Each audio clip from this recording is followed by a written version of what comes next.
Thank you so much for joining us here on LinkedIn Live. My name is Nikita Waterman. My relaxation coach, Cecil McIntosh, and I are going to be talking today about the mastering of the art of communication in circumstances where you might have. I'm not sure why I'm not able to add Cecil onto the line here. Hope everybody could just be patient. But today we are pretty much going to be talking today about how to have conversations with people in difficult situations where our emotions are running high, our thoughts are scattered, and people really truly want to get down to resolutions, whether it's hearing accountability statements from you or hoping that you can have a solution to a problem, or maybe they have a solution to a problem at work or in your personal life. I think that communication is very, very important in everything that we do, whether it's work related or personal related. It's really important for all of us to keep in mind that, hey, Cecil, if you're on the line, can you log out and come back into the live stream for whatever reason? I can see your photo, but I can't get you in. So the first thing that Cecil and I are going to be talking about really is just how to get your thoughts and your feelings across, and how that can really turn into a win-win outcome between you and the other person versus pushing somebody away, offending somebody, ruining a relationship, ruining your brand reputation, or just causing unnecessary misunderstandings that really can tarnish a relationship or the way that a group of people, if not all people, perceive you. I think for myself, as Cecil is coming back onto the line, there's a little bit of glitch here. For myself, I really like to have compassion and try to put myself in the other person's shoes to understand, did this person have a conversation with me at some point to tell me that maybe they're going through something? And oh my goodness, I'm not sure why I can't add Cecil on the line, everybody. Let's see. Okay. Hi, Cecil. Can you hear me? Yeah, just take a deep breath. Woo! Okay. I thought that wasn't going to work. So, the first question I'd like to ask you is, when our emotions are running high in our personal or business or career lives, and we're faced with a really complicated situation between ourselves and another person, how can we get our feelings and our thoughts across so that we're not offending anybody? Well, I like to back it up for a little bit. Okay. In the context of communication, we need to come from a place of love, right? We always have to come from a place of love, from a place of wanting to have a conversation, from a Right. place of saying, if there's a challenge, I'm simply going to ask a question and not assume anything. Mm-hmm. That's the first step. Because if you don't, you're going to have this knee-jerk response and you are going to respond. Mm. So if you come from a place of love, from a place of understanding, from a place of questioning, and having an open mind, because we go into conversations or things happen and we jump to conclusions, we're not open to receive anything. Right. So you first have to be in that state where you're open to receive. Therefore, you can have a conversation. Now, having a conversation can go one of two ways. You can be shouting and screaming, or your voice can be at a place where you're just asking a question. Right. If you're shouting and screaming, there's conflict.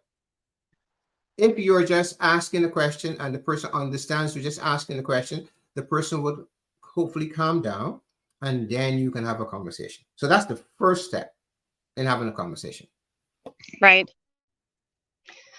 The other question that I wanted to ask is, let's take a situation where maybe somebody is, maybe they're being treated a certain way and at work, and they're maybe in their family, maybe they're quote unquote the awkward person in the family, maybe they haven't reached a certain level of success, or maybe this is a love relationship and the person is kind of feeling as if they keep coming, the person or group of people keep coming at them with allegations, or they keep coming at them with a misunderstanding of their perception of how they receive that person.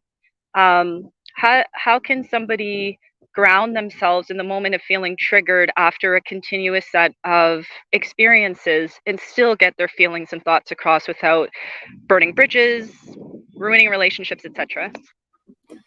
Well, here's the problem. Mm-hmm. If you go to study something, there's a background for the study. There's a process for the study. You got to get involved in the process to get the studying to prepare the study. For example, you're baking a cake. You got to put the ingredients together. Then you got to Mm-hmm. mix them together. Then you have the cake. But we want to be the cake without the ingredients, Right. right? The cake, you're the cake, but you haven't. You got to put the ingredients together. You got to take that. I'm not talking about buying something. I'm talking about making a cake. Right. You got to put everything together, and when you put them together, then you become the cake. Likewise, when you in quotation marks think that somebody is abusive to you or something is wrong with you, it is because you haven't baked the cake. You haven't gone through the process of saying, well, not everybody's going to agree with me, and if they don't Right. agree with me, I'm not going to get upset. Right. That's my opinion. And if they get upset, that's their problem. But when they get upset with me, I'm not going to respond in a negative way. Right. I'm going to simply say, fine. Can you explain to me what do you think is a challenge? What do you think is a challenge? Or maybe what am I doing that's offending you? You got Right. to be that. If you can do that, people can attack you all day long. And if Exactly. you're grounded and you're saying, I bake my cake, I know what it's like. Come talk to me. And they're coming and they're Mm. asking all these different questions. And you just deflecting. It doesn't affect you one moment. And this is life. Right. We don't understand that people are entitled to their opinion. Right. And if you are the type of person who is very focused on what you want to do and you have your own values, then it's incumbent upon you to maintain your values. And as a result of maintaining your values, people are going to disagree with you. Right? So, for Exactly. example, if you go out with friends and you don't drink, normally they're going to say, well, they will even say, oh my goodness, I forgot you don't drink. Right? So, you going to say they're going to drink, and then you're going to change your values because you don't drink just to please the group. Right. Right? You need to maintain your values so people know who you are and what you stand for. You got to stand for Right. something. Right? And when you Absolutely. stand for something, people are going to attack you anyway. If you don't stand for anything, then you're just, I don't know what's going to happen to you because you don't have any foundation to stand upon. Mm. Right? You need to have a foundation like baking the cake. You just can't go buy the cake and expect that that's it. You got to go through the process of baking the cake, put it in the oven and see it, and that's you went through the process. Now you have the foundation to withstand the storm. That's a great point. Everybody on the line that's listening, please leave comments and questions. We'd love this to be interactive if you're up for it, just so that we can kind of answer your questions as well while we go along.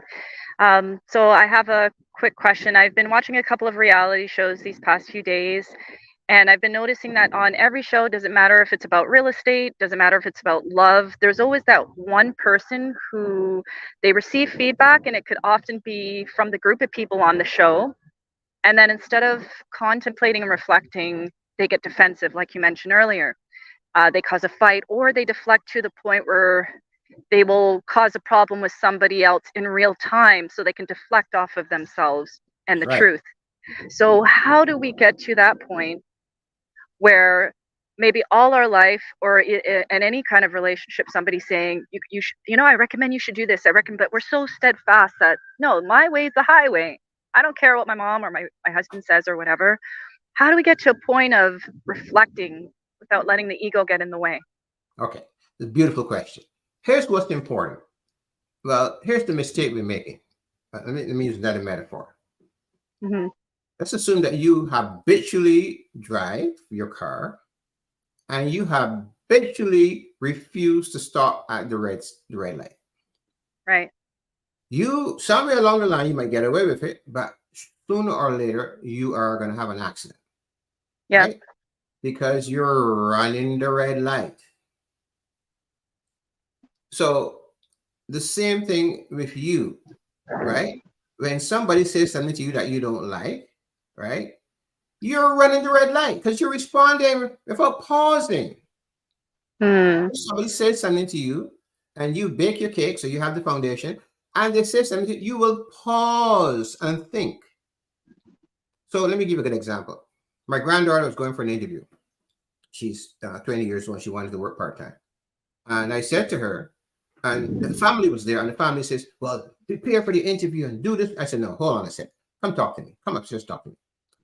You know everything you know to know about yourself. There's no question anybody can ask you can't answer, right? So forget about the preparation. So what I want you to do is when you go and they ask you a question that you're not too sure what the answer is, I want you to ask for clarification so that you don't answer a question that they didn't ask or misinterpret it. So if Right. you ask them for clarification, you can answer any question they ask you. That's right. And I say on top of that, you already have the job anyway. You just go in. This is just a formality. She came back, Grandpa got the job. Aw. Because when somebody asks you something, or you got to make sure that you understand their question. Right. What we are doing, we are answering things that people did not ask, That's true. right? Because you did not ask somebody what exactly do they mean, Mm. right? That's the problem. But if you understand that, okay, I don't know what that means. That means you have to take a pause. Right. First pause. Oh, I don't know what that means. Oh, I can ask a question. Then you ask the question. Then Hmm. you keep your balance. And then you answer the question. Or you ask, excuse me, if I understand you correctly, is this what you're asking? Oh, no, no, no, that's not what I want to know. I want to know this. Mm. The thing about it is that you give the person what they want, the answer to their question, because you clarified. So you avoided conflict. You were very clear because you paused. That pause is so important, and Hmm. everybody's happy. But we're not pausing. We're running through the red light, and we are creating havoc in our mind and in our bodies. But we don't see it that way. We see that we get away with something, or we just conditioned to behave a certain way. But Hmm. that's happening when you do not know what it means to take a pause. Right. All great points. I see a comment here from Alegria Tahar. I know a little bit of French, so I'm just going to do my best to put the words that I can understand together. So it looks like you're thanking the interviewers, Cecil and I, for the explanations and our feedback. Well, thank you for joining us. We've seen you several times here, Alegria, and we appreciate your comments all the time. So, Cecil, I have another really good question for you. Okay, I'm trying to really think through this thought. How do we express to people? Let's see, we have some alpha males on the line, alpha females on the line, the quote unquote boss chicks that are running their businesses, maybe they're CEOs, etc. But now we get to a place where somebody says something to us in a personal or professional environment and it hits the core of our heart like a spear. How do we, as not me personally, I don't look at myself as a alpha male, but the alpha males and females on the line, how can they get intimate from a communication kind of way and express that what somebody is saying has really ruptured their heart, but still maintain, I guess, their reputation of being an alpha male? So I think what I'm trying to say is these people might not want to come off as being too soft, too sensitive. How can they express that they're hurt but maintain their strength? Well, I'm going to be very blunt. Right. Eh, People really can't say anything to hurt you. Sometimes there's a bit of truth involved in it. So nobody really Mm, can't say anything to hurt you. But let's assume you get caught. Let's say something comes through and you get caught, right? Hmm. So let's say, yeah, something comes through and you get caught. All you have to do is pause. Right. But the problem is we don't know, we don't practice pausing, Hmm. right? So if you don't practice pausing and somebody says something to you, and for a moment, for a second, you're about to have the knee-jerk response and you pause. All of a sudden now you balance, you settle down, and you're back there. You can answer any question. Hmm. So we go through life not expecting to be disturbed. Right. We go through life that it's going to be no ups and downs, Right. right? And then somebody comes along and throws us a curve, and we Right. get upset. No, life is going to happen, and Right. you need to be in a place where it doesn't matter what happens. It's not gonna shake you up, right? Mm. And that is basically the pausing. That's basically knowing what your values are, and that's basically open for people to interpret and even interpret what you said. Right. Then you have a chance to kind of explain, I understand where you're coming from and I appreciate where you're coming from, but let me give you the other side of it. The person said, oh, I didn't know that's what you meant, right? So the secret is we're not pausing, and we don't have our values. We don't know what we value. Because if you value something and somebody says something to you and it kind of shakes you a little bit and you pause, it doesn't really matter anymore. There's no Right. problem, right? But the thing is the simplicity of living, right? Recognize that life happens. Recognize that people are not going to like you for whatever reason. Right. Respect that. And if you respect that somebody doesn't like you for whatever reason, it's okay. It's a perspective on life. Right. What you can do, if you have an issue with you, you can use that opportunity if you choose, depending on the situation, to educate them. So if I can give you a quick example, when I first started selling, and I went to this my first sales call, and I went to see this lady, and when I met her, she did this, fold her arms, right? And she put I put my stuff down, and I said, "Oh, I noticed you're married. What month were you married in?" She told me. What day? Oh my goodness, I was married in September the same time. Day, you have children. Yeah. Oh, but then all of a sudden I said, "Excuse me, what are you selling? Let's talk." Right. Right. So this is what's beautiful about it. I think you have another comment. Yes. Thank you, Ruben, allowing for the question. So he says Stephen Covey taught to put a delay between your response and the stimulus, not letting yourself just react without thinking about your response. Thank you for that, Mr. Lowing. Right. What do you Now, think about that? to add to that, Hmm. this is beautiful, and I thank you. But here's the Yeah. problem. It's like going to yoga and or dancing, doesn't matter. You go to yoga, you go dancing, and you don't you haven't learned a particular technique very well, or you haven't learned dance move. So you think you know it, but you only do the dance move or yoga when you go to yoga classes. Right.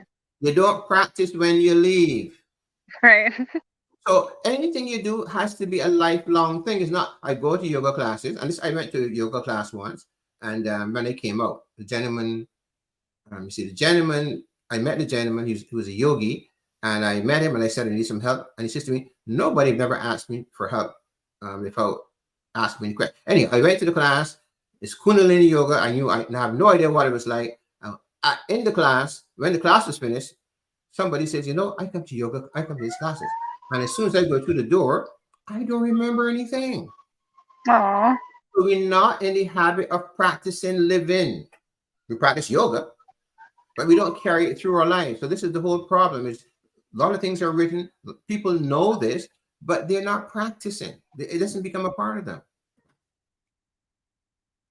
And you Great need to get point. immersed in this to prepare yourself, knowing that the storm is coming. If you prepare yourself, the storm wouldn't affect you. Hmm. Thank you again, Mr. Tahar and Lowing, and thank you, Cecil, for your response with that.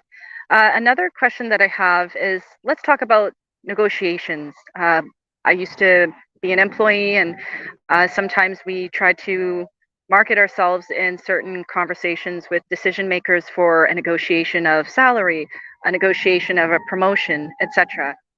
How can somebody go into one of these kind of meetings and with no expectation of whether they get the increase or the job or not?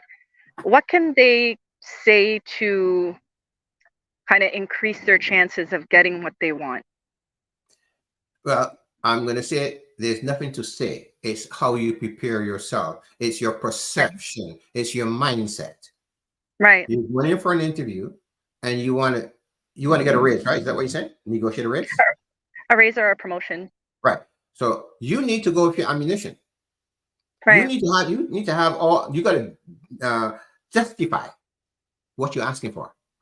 Hmm. And sometimes when you justify it, the person who's in charge doesn't even know that you've made a contribution. Right. They're too busy being busy. But if you can justify that you did this and it resulted in this and you have it documented, you might get a double promotion. Right. Sometimes the people running the companies don't really know unless you bring it to their attention. Right? So if you want something, it's on you. Right? And if you don't get it, it's on you. You cannot blame anybody else. You weren't well prepared.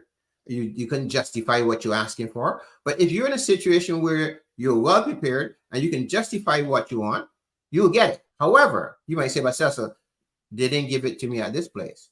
If you're in a company, well, there are other opportunities out there who people would love to see what you've accomplished. Right. Right? But it's understand, and you have to go in not in a confrontational manner, because That's right. you have to go in where you're open, and you're gonna have a conversation where you're gonna listen, let they finish, then you're gonna say what you have to say, and so that when it's finished, the person's gonna be happy to have a chat with you, although you might not get what you want, but they will remember you. That's what we're Right. not doing. We always go in this confrontational state because it's what we call the ego. The ego wants to take over. But That's right. understand that we are all one in the context of consciousness. There's no separation between you and I. And you understand that we're the same. And you treat each person in that form, right? Then Hmm. it's just a wonderful way of one energy, one wholeness, having a conversation. There's another discussion, another comment.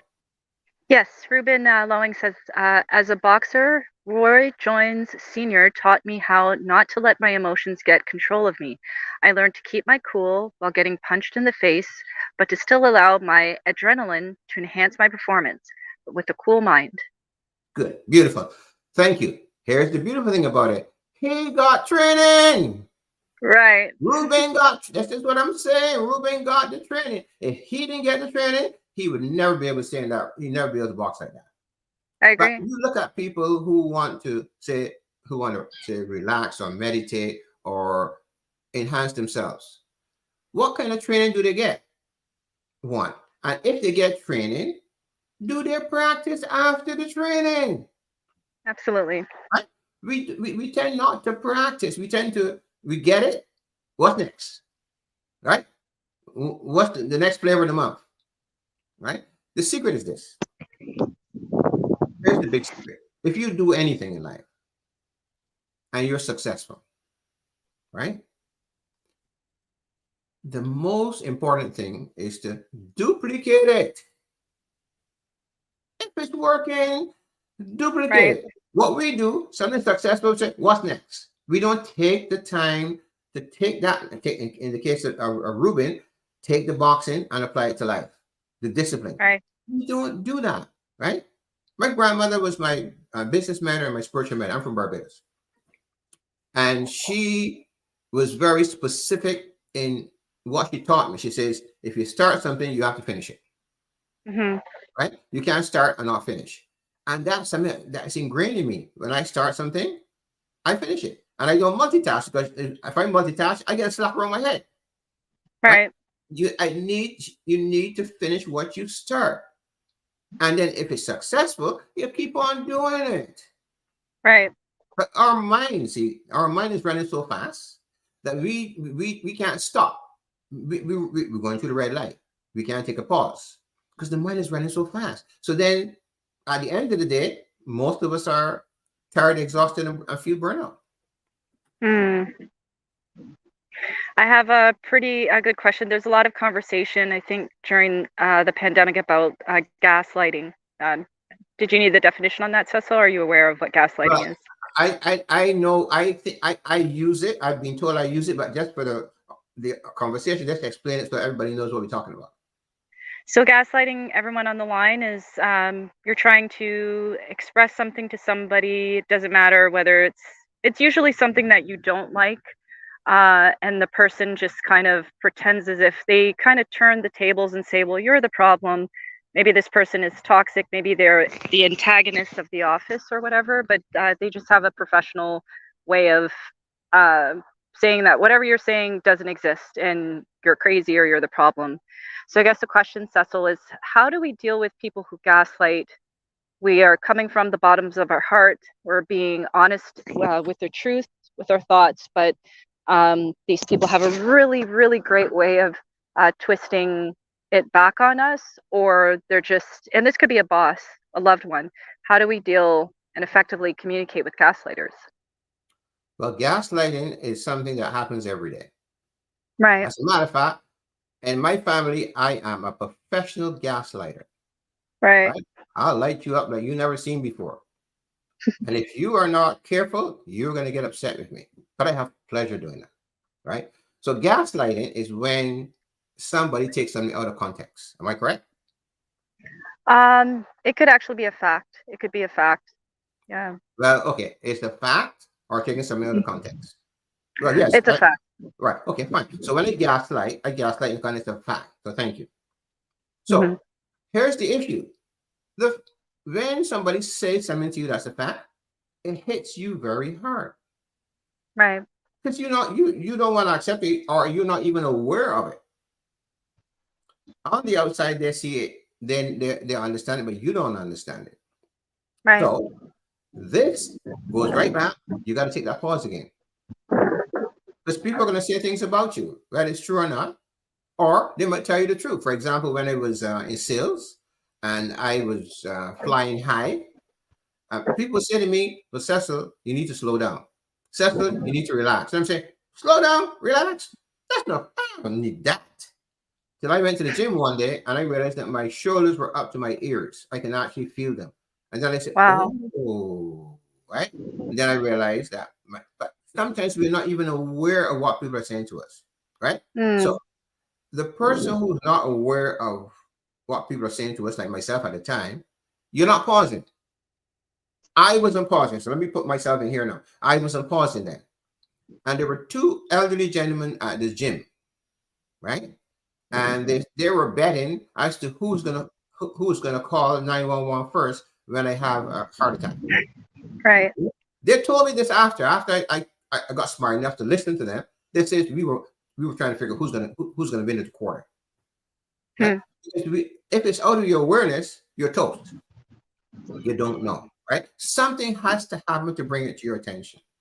So Hmm. again, if that's happening to you, and you need to check yourself, you need to wonder, well, what's the reason why people are saying what they're saying to me? What's the reason? But having said that, it's difficult for you to ask that question if you're not pausing.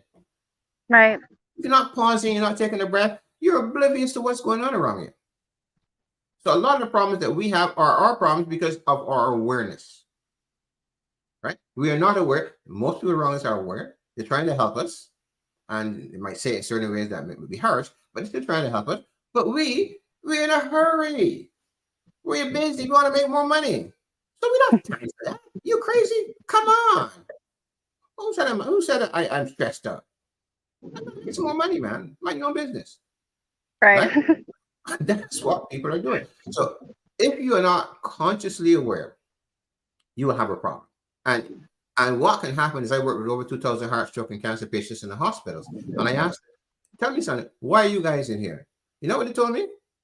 We figured that we can make the money first. And after we make the money, we look after our health. Wow. That's the other reason why sometimes we're not listening because we're in a hurry. We're in a Hmm. hurry. So when we're in a hurry, we can't listen. But when we make all the money, then we're going to stop and listen. That's the kind of thinking. Well, it doesn't work that way. I'm evidence of that. Right. So this is good.